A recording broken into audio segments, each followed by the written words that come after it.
السلام علیکم ناظرین، آج ہم جو ہے ریشے پہ بات کریں گے۔ ریشہ جو ہے نا، راشا، اس میں بعض دفعہ جو ہے نا چھوٹا سا راشا اس طرح سے چلتا رہتا ہے، اس طرح نا، جیسے کہ اس میں یہ ہے کہ بعض دفعہ بعض لوگوں کو اس کی انگزائٹی کی وجہ سے ہوتا ہے، بعض لوگ کو تھائرائڈ پرابلم سے ہوتا ہے، بعض لوگ کو تمباکو نوشی سے ہوتا ہے، اور بعض دفعہ بغیر وجہ کے ہوتا ہے، اسے کہتے ہیں اسینشل ٹریمر۔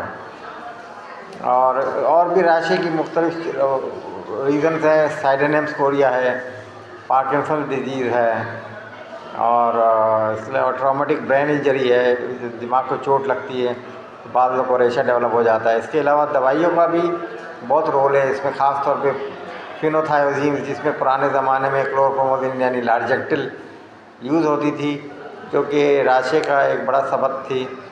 اور بھی مختلف دوائیاں ابھی بھی راشا کر سکتی ہے، جیسے کہ نفسیاتی دوائی ہے ریسپریڈون، ٹرائی فلو پیرازین، جو اسٹیلازین کے نام سے بکتی تھی ایک زمانے میں۔ تو اب یہ تمام دوائیاں بھی بڑی خیال سے استعمال کرنی چاہیے، کہ اس میں ایک دفعہ ڈسٹونیا ہو گیا، ایسے گردن ٹیڑھی ہو گئی تو انسان بڑے پریشان ہو جاتے ہیں۔ بعض دفعہ ڈسٹونیاز مستقل ہو جاتے ہیں اور ان کا علاج بڑا مشکل ہوتا ہے۔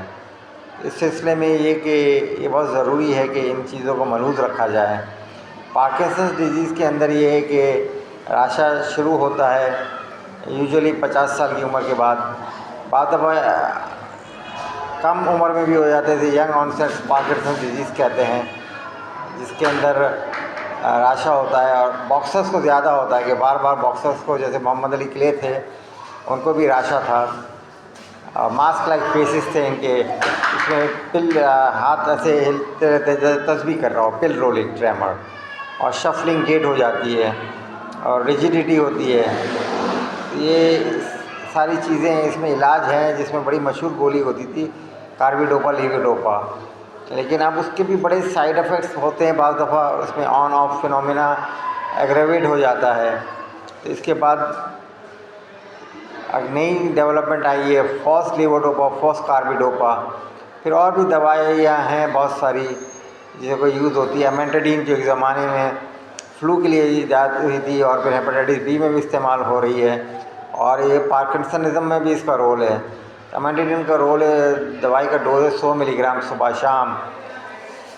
اس کے علاوہ اور بہت ساری دوائیاں ہیں، روپینیرول ہے، اور ابھی ایک نیا طریقہ علاج آیا ہے، جس میں وہ ایک الٹرا ساؤنڈ کے ذریعے MRI کے through ultra sound based technology ہے، جس میں کافی بعض لوگ کو فائدہ ہوا ہے۔ پہلے امریکہ میں ایجاد ہوئی تھی، اب یہ انڈیا میں بھی آ گئی ہے، اب پاکستان میں بھی شاید آ جائے گی انشاءاللہ۔ اس پہ امید رکھتے ہیں کہ مزید کام کریں گے۔